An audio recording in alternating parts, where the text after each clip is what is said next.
Today I'm going to show you the fundamental skills on how to teach third graders how to accurately throw a softball overhand using the STAR formula. Some of the equipment that you'll need for these drills are cones, a softball, targets, and clips to clip your target to the fence. This activity will take about 55 minutes, about 2 to 3 minutes for setup,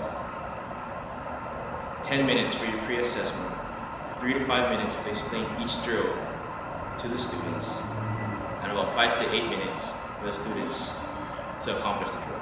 For your pre-assessment, you want to split your students up into groups of 3 and 4. And within their groups, you're going to line each of them up in front of a target. Each student will have 5 throws.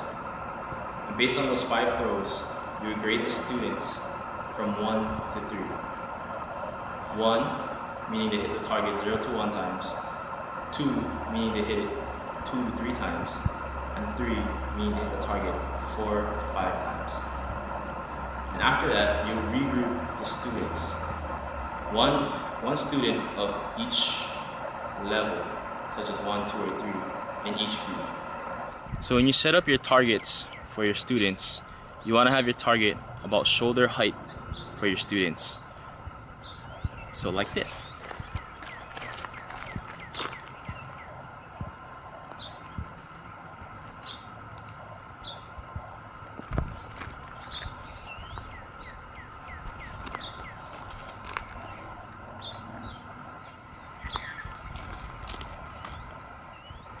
After you place the target on the fence, you get your 2 cones and you place them on the ground.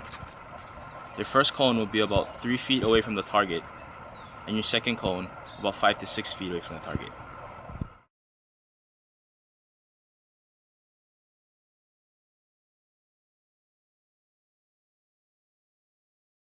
The first drill of the STAR formula is the C grip and wrist snaps. So first I'm going to show you how to grip the ball. C grip is when you grab the ball, and when you look at it, it forms a C shape with the seams. When you grab the ball, you want to be sure that your 3 fingers are on top of this seam right here, like so. Your thumb, you want your thumb to be on this bottom seam, and you want your pinky to just rest on the side. And you also want to have a little space in between the ball and your hand. And you don't want to squeeze too tight or too loose. You want to just gently rest the ball in your hand. The next part of this drill is the wrist snaps. You want to grab the ball with your C grip and have your students kneel down with their throwing knee down and their opposite leg up. And what you want is your students to have their elbow up at a 90 degree with their other hand under like this. What the students are doing is they're practicing snapping their wrists when they throw the ball, like this. During that drill, if your students are throwing the ball too low, that means they're either squeezing the ball too hard or they're releasing it too low. And vice versa. If your students are missing high, they're either gripping the ball too loose or they're releasing it too early, which is causing the ball to sail up.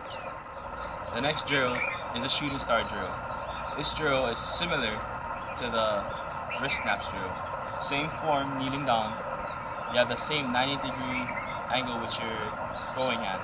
Except this time, your non-throwing hand is pointing at the target, while your throwing hand is at the same 90-degree angle and you're pulling it back behind your head. And from here, all you're doing is you're turning your body and your arm with that same wrist snap. It's coming here. Follow through. That is the shooting star. The next drill is a star drill. This drill is the same exact drill as the shooting star drill, except now you're standing up. What you do is you have that same form pointing at your target, your 90-degree angle back here. And the reason it's called the star drill is you stand with your feet together, and when you're about to throw, you step towards your target, which creates a star with my body. And just like the shooting star drill, your body's going to rotate here, 90 degrees, and you snap. So you put it all together, it looks like this.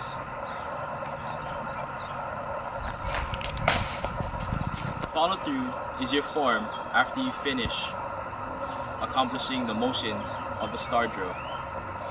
After you do your star drill, and you step and you rotate the throw, your follow through is with your throwing hand, it's like you're reaching to your back pocket and your back leg comes forward so that you're facing your target square.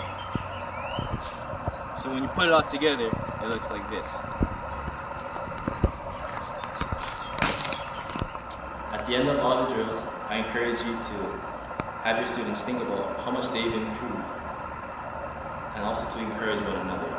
I hope this lesson plan helps you out.